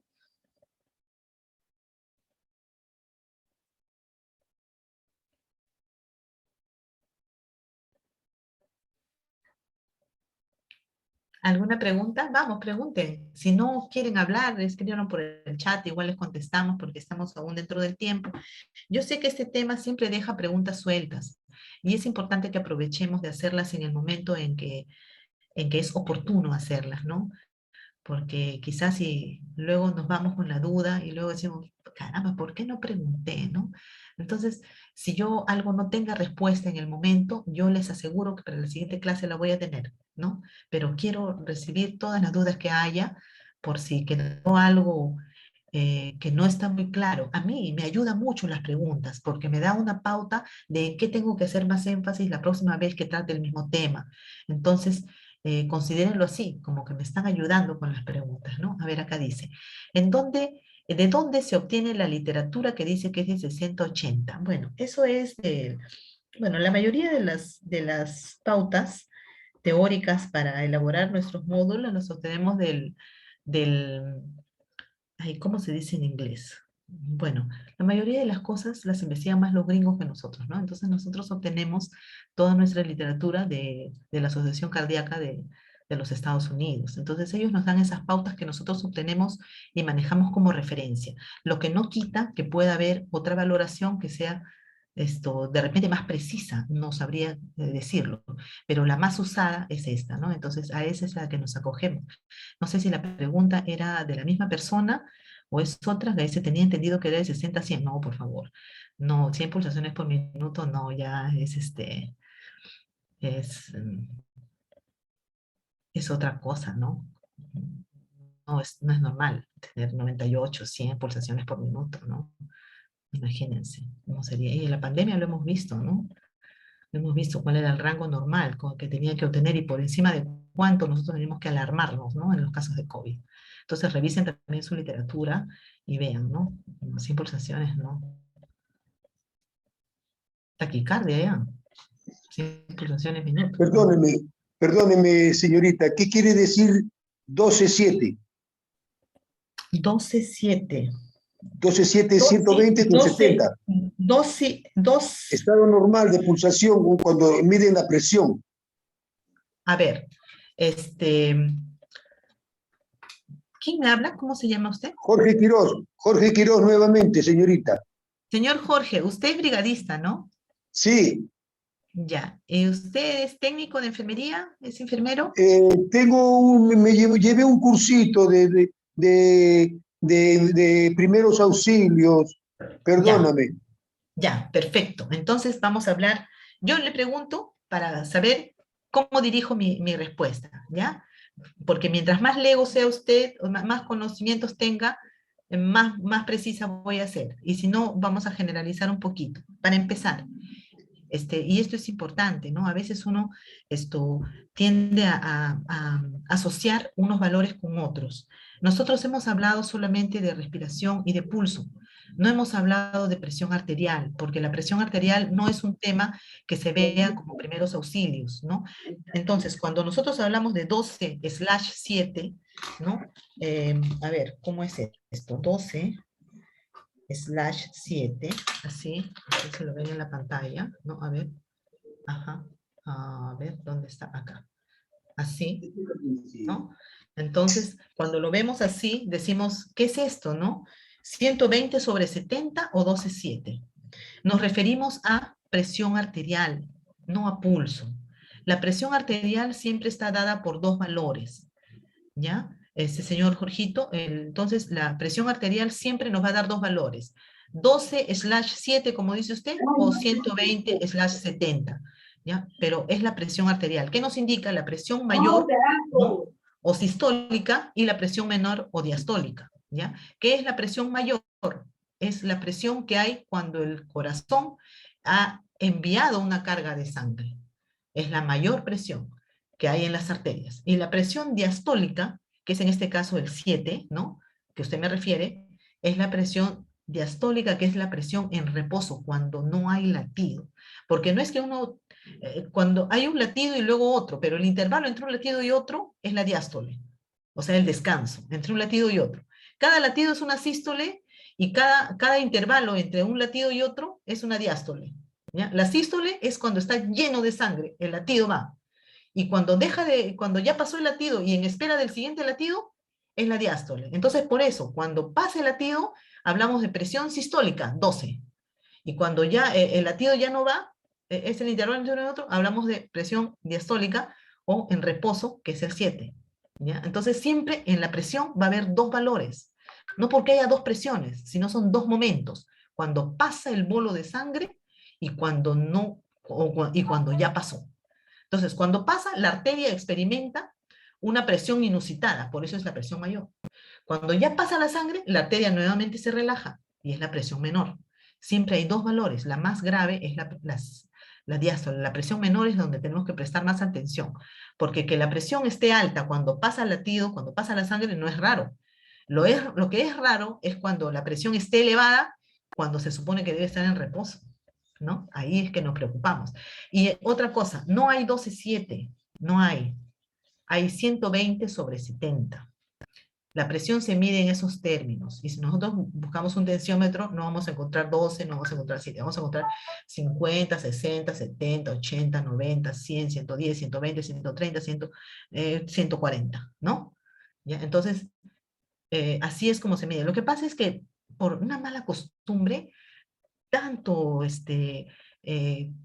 mayoría de las personas, colegas también, no sé qué, nos da flojera decir 120/70, decimos 12/7, ¿no? Pero esa presión no existe. La que existe es la 120/70. Aprendamos siempre a hablar con propiedad y me hago la autocrítica porque a veces los colegas también hablamos así. Decimos, no, tiene 114/8. No hay 14/8, no hay 14/8, o sea, 140/80. ¿No? Y como usted dice, 120/70, es 120/70, pero le vuelvo a decir, esto es presión arterial. Yo he explicado solamente pulsación. La presión arterial no ha sido materia de la charla hoy, pero le digo, es diferente. Los valores que usted me da son sobre presión, pero lo que hemos tratado y lo que tenemos que evaluar en un examen general del accidentado, en evaluación primaria, es pulso, no es presión arterial, porque para eso necesitamos un equipo. Y para eso necesitamos saber controlar la presión arterial, que no lo sabemos, que no ha sido materia de esta charla, y que es un poco difícil hacer esa inducción, tener el equipo y aprender a evaluar, que no lo sabemos hacer, ¿no? No ha sido materia de la charla, y no es importante a la hora de hacer una evaluación del accidentado, no. Eso es algo que de repente en los hospitales se hace, o de repente una persona hipertensa por procedimiento de control se lo haga siempre, pero la presión arterial no es un procedimiento imprescindible ni necesario para hacer una evaluación del accidentado. La primera evaluación en primeros auxilios, no es necesario. ¿Ya?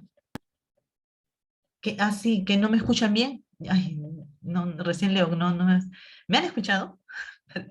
Yo estaba Sí, hablando bastante y no sé licenciada. ¿sí? Bueno, ya, entonces ya le Licenciada contesté al señor Martínez, Jorgito, no sé si habrá licenciada, otra Mar- cosa. Sí, licenciada Martínez, buenas tardes, soy Nancy Jiménez. Quería hacerle una consulta, no sé si me escucha. sí, Muchas puede ser. gracias. Gracias. Bien, señor Jorgito, ¿Me escucha, licenciada Martínez? perfectamente. Ya, quería hacer una consulta. En una persona accidentada, si uno le encuentra que su corazón late demasiado lento, el que es rescatista o quiere darle los primeros auxilios, ¿le puede dar masajes al corazón? ¿Se estila? A ver, el rescatista quiere darle masajes al corazón porque está latiendo lento. Sí, eso, bueno, eso lo he visto en películas. No sé si en la realidad es, es, es posible, no sé. A eso le A ver, consulto. uno de los módulos que vamos a hacer y el último es RCP, que es reanimación cardiopulmonar básica, ¿no? Este módulo lo vamos a hacer en casos de los pacientes que han sufrido un paro cardíaco, ¿no? Entonces, solamente en estos casos nosotros hacemos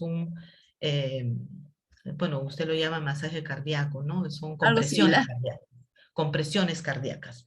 Y no Ya, se hace cuando el latido está lento en frecuencia, o sea, no se hace en casos de bradicardia, ¿no? Sino se hace en casos de paro cardíaco, cuando el corazón no está latiendo. Entonces, en esos casos aplicamos un procedimiento de urgencia que es el RCP, reanimación cardiopulmonar, dirigido justamente a reemplazar el latido cardíaco, ¿no?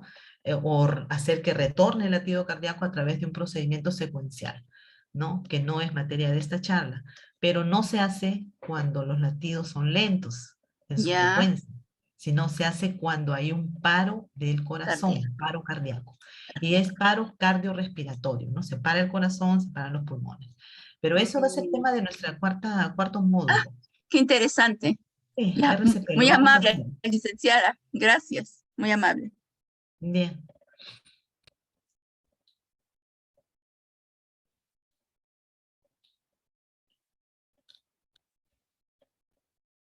Sí, Asociación Americana del Corazón, sí.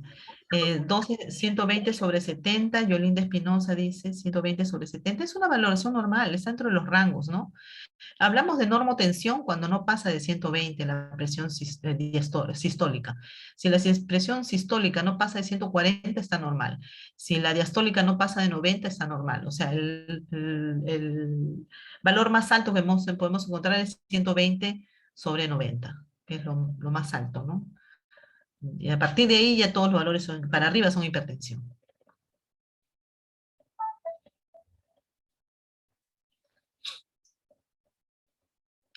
¿Las pulsaciones varían en una persona gestante? Sí, sí varían, aumentan. Aumenta la presión, aumenta también los casos de pulsaciones y la presión arterial, por eso hay una hipertensión gravídica, ¿no? Cuando las personas están gestando, que a veces se conduce a situaciones de real peligro, que es la preeclampsia, ¿no? Pero pulsaciones también aumentan, porque como aumenta el tamaño de la persona, porque está llevando otro ser, ¿no?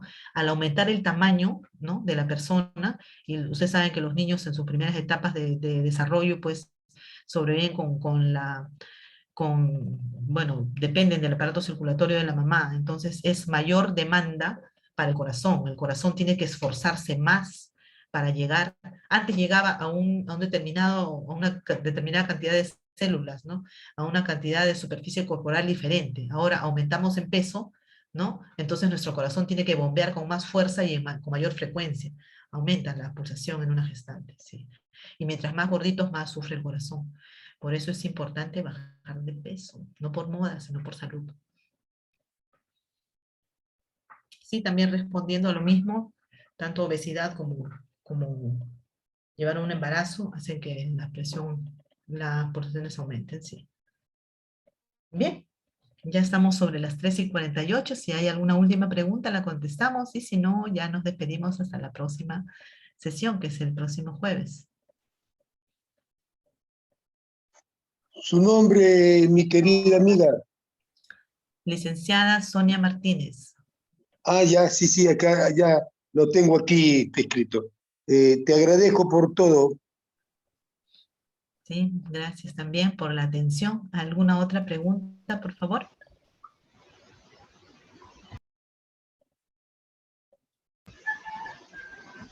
Muchas gracias, licenciada, por compartirnos su conocimiento y su experiencia, ¿no? Vamos a quedar hasta aquí en esta sesión. Nos volveremos a reunir el día jueves a las 2 de la tarde con el personal de acá del Hospital Cayetano Heredia. Muchas gracias.